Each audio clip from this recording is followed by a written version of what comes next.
मुकाबला news 24 digital माध्यमातील एक विश्वसनीय नाव। मुकाबला न्यूज 24 च्या बातम्या आणि जाहिराती पाहण्यासाठी सबस्क्राइब, लाईक आणि बेल आयकॉनवर क्लिक करा।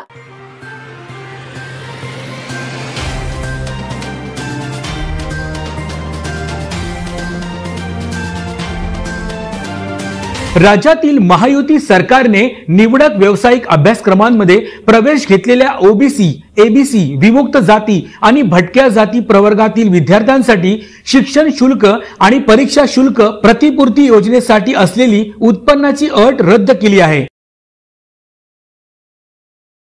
यामुळे आता पालकांचे 8 लाखांपेक्षा अधिक उत्पन्न असलेल्या विद्यार्थ्यांनाही शैक्षणिक शुल्क प्रतिपूर्ती योजनेचा लाभ घेता येणार आहे। पालकांची वार्षिक उत्पन्नाची अट रद्द करण्यात आल्याने आता केवळ नॉन क्रिमिलियल प्रमाणपत्र सादर करावे लागणार आहे। महायुतीच्या या क्रांतिकारक निर्णयाचं ओबीसी समाजाकडून मोठ्या प्रमाणात स्वागत करण्यात आलं आहे।